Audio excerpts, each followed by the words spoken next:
नमस्कार दोस्तों। जैसे कि आप लोगों को पता है, संडे 18 जून 2023 को टाइटन नाम की एक पनडुब्बी जो कि 5 अरबपतियों को टाइटैनिक जहाज के मलबे को दिखाने के लिए समुद्र के अंदर गोता लगाने वाली थी।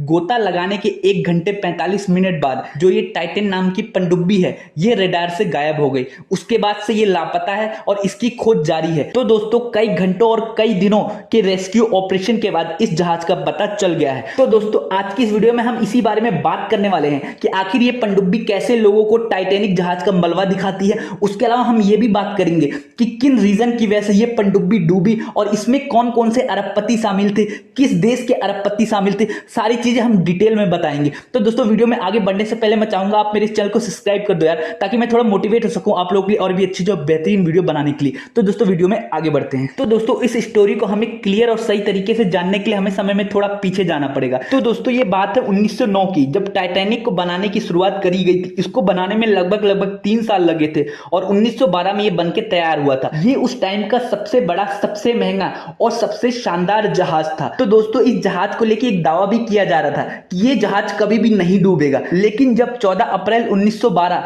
को इस जहाज को अटलांटिक महासागर में उतारा गया, उसके कुछ दिनों बाद ही ये जहाज एक बड़े से आइसबर्ग से टकरा गया और इस जहाज में लगभग 2200 से ज्यादा लोग थे। उनमें से 1500 से भी ज्यादा लोग मारे गए थे और कुछ लोग ही बच पाए थे। तो दोस्तों, इस आइसबर्ग से टकराने के बाद इस जहाज के 2 हिस्से हो गए और ये जहाज समुद्र में जाके समा गई। उसके बाद कई सालों तक इस जहाज की खोज की गई, लेकिन इस जहाज का कुछ पता नहीं चला। फिर 1985 में इस जहाज के मलबे की खोज की गई और उसके बाद ये पता लगा कि ये समुद्र के किस हिस्से में है। और 1985 के बाद से ही बहुत सारी ऐसी कंपनियां नई आई जो इस टाइटैनिक जहाज के मलबे को बड़े बड़े अरबपतियों को दिखाती हैं। उसके लिए वो उनसे बहुत मोटा पैसा लेती हैं। इन्हीं कंपनियों में से एक कंपनी है ओशियन गेट कंपनी।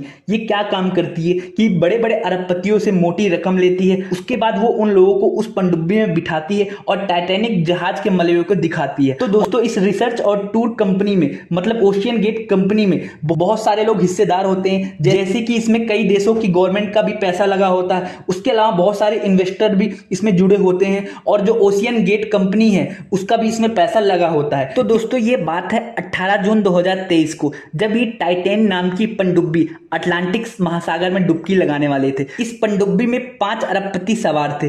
पहले अरबपति है पाकिस्तान के शहजाद दाऊद और उनके बेटे सुलेमान दाऊद। उसके बाद आते हैं ब्रिटेन के अरबपति हामिश हार्डिंग। फिर तीसरे नंबर पे आते हैं फ्रेंच एक्सप्लोरर पॉल हेनरी। उसके बाद चौथे नंबर पे आते हैं ओशियन गेट कंपनी के सीईओ स्टोकन रस और 5वें नंबर पे आते हैं नाग लेट, जो कि इस पनडुब्बी को चला रहे थे। तो दोस्तों, मीडिया रिपोर्ट से ये पता चला है जो ये टाइटैनिक जहाज का मलबा है ये समुद्र तल के अंदर 4000 किलोमीटर की गहराई में है और जो ये पनडुब्बी है ये 3800 किलोमीटर की गहराई में जाने वाली थी, ताकि ये पनडुब्बी लोगों को टाइटैनिक जहाज के मलबे को दिखा सके। तो दोस्तों, जब इस पनडुब्बी ने अटलांटिक महासागर के अंदर डुबकी लगाई, उसके बाद ये लगभग 2000 मीटर की गहराई तक ही पहुंची थी। उसके बाद से इसका सिग्नल टूट गया। लगभग अगर टाइम के हिसाब से देखें तो डुबकी लगाने के 1 घंटे 45 मिनट बाद इसका सिग्नल अपने मेन सेंटर से टूट गया। उसके बाद काफी सारे प्रयास किए गए इस पनडुब्बी का पता लगाने के लिए, लेकिन इस पनडुब्बी का कुछ पता नहीं चला। जब ओशियन कंपनी को यह पता चला कि इस पनडुब्बी से हमारा सिग्नल टूट गया है, उसके बाद से ही बहुत सारी एजेंसियां, जैसे यूएस की बहुत सारी एजेंसियां, कनाडा की बहुत सारी एजेंसियां, मतलब जो लोग इस कंपनी से जुड़े हुए थे वो सारी एजेंसियां एक्टिव हो गई और इस जहाज को और इस सबमरीन को खोजने का काम शुरू हो गया। तो दोस्तों, इस सबमरीन को खोजने के लिए बहुत सारे पनडुब्बी समुद्र के अंदर भेजे गए। उसके अलावा कई सारे जहाज, उसके अलावा और भी दूसरे मेथड जैसे कि आरओवी, रिमोट ऑपरेशन व्हीकल के थ्रू भी इस सबमरीन को खोजने का काम शुरू किया गया।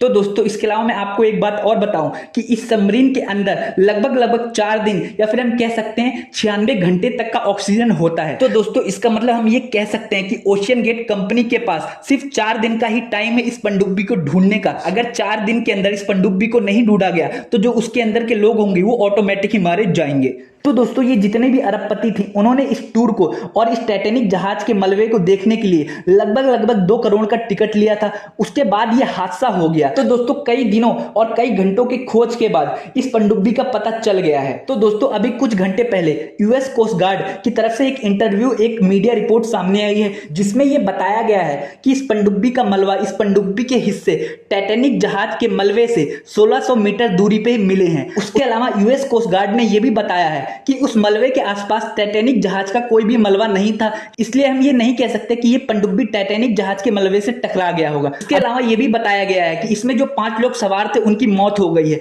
और जब ये पनडुब्बी नहीं मिली थी उससे पहले जो एक्सपर्ट थे वो यही बोल रहे थे कि अगर ये पनडुब्बी मिल भी जाती है तो उनके बचने के चांस कम है। क्योंकि क्या होता है, ये पनडुब्बी चारों तरफ से कवर होता है। ये पनडुब्बी समुद्र के ऊपर आके ही बाहर से खुल सकता है। अगर कोई दूसरी पनडुब्बी इस पनडुब्बी को टाइम पे खोज भी लेती तो भी दूसरी पनडुब्बी इस टाइटैन नाम की पनडुब्बी को खींच के ऊपर नहीं ले जा सकती और ना ही समुद्र के अंदर से उस पनडुब्बी को खोला जा सकता था। इसलिए हम कह सकते हैं कि उनका बचना नामुमकिन था।